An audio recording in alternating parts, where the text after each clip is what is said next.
You just turn it on and you adjust the tempo. It has a little flashing LED, speaker to make noise. One unique thing it has is a line out.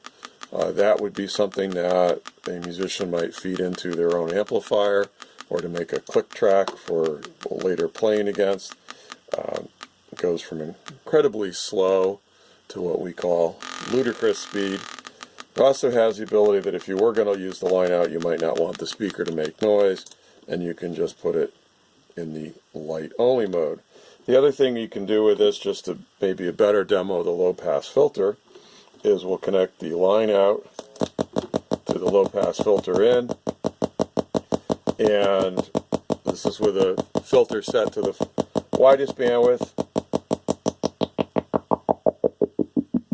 and that's with a filter on, which attenuates the highs, so you can just make funny little sounds. So that's not really the intent of this.